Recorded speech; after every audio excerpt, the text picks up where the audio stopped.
Well, the mayor of Miami makes 13. That is the current number of candidates vying for the Republican Party's presidential nomination. The newest candidate, Miami Mayor Francis Suarez, set to deliver a speech tonight at the Reagan Presidential Library in California. Joining us now is Julia Manchester. She covers national politics for our partners at The Hill. So, Julia, this is a long shot, as you know, for Suarez. Why do you think he jumped into the race now? I think there's a number of reasons, Kelly. Some people I've talked to have said, look, the primary is already so crowded. Anything could happen at this point, especially with all of the risks President Trump is facing with his legal issues and, many directions the race could go into. But, on top of that, there's also the question of when these relatively unknown or nationally unknown candidates like Mayor Suarez, for example, jump into a race like this, people automatically start asking, okay, are they looking for a higher position or to build their national profile? Are they looking at a cabinet position or potentially a higher up statewide position in their own state?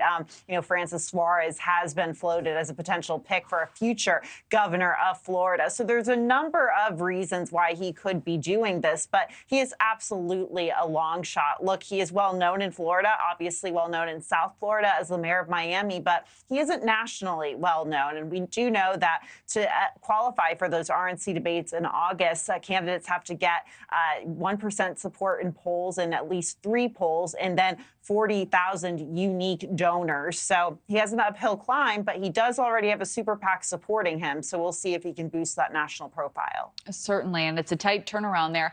So what do you make of 3 candidates now being from the Sunshine State? Yeah, it's fun for me because I'm actually originally from Florida, so it seems like all the drama is back in the Sunshine State, really on both sides from Tallahassee to South Florida. Look, I think this shows, though, all seriousness, is that, Florida is really the center of the Republican leader, of Republican universe. You have a former president who's changed his residency to Florida. You have the governor of Florida, who during his time as governor, we've seen the state shift into very deep red territory. And you have, Miami-Dade County, for example, a county that was considered a Democratic stronghold a few years ago. Now it's considered to be increasingly growing Republican. And you have, obviously, Mayor Suarez, who is a registered Republican. The mayor of Miami is obviously a nonpartisan position. So I think it shows that a lot of the Republican action is in Florida. Yeah, it's certainly a beautiful place to be. We're happy, though, that you're in Washington breaking this all down for us. So, Julia, how does Suarez differentiate himself, do you think, moving forward? Such a crowded field, even right now. Well, he's already trying to differentiate himself, especially with his launch video, talking about his Miami plan. So talking about how he could bring maybe his local experience of a big metropolitan area to Washington, D.C., and talk about how he would be a unifying voice. Look, Mayor Suarez is someone who doesn't necessarily fit into the ultra-conservative part of the Republican Party. We know that in 2016, for example, he didn't vote for President Trump. So he has some differing views from other members of his party, and he doesn't really fall into that Make America Great Again or MAGA category, if you will.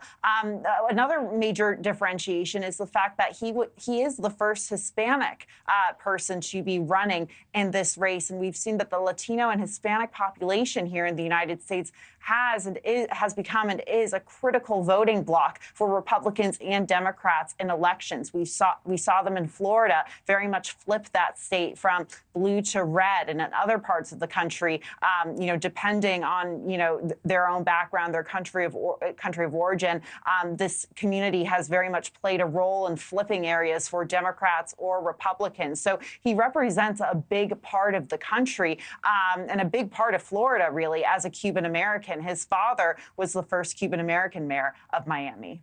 Yeah, it's certainly an important aspect to highlight.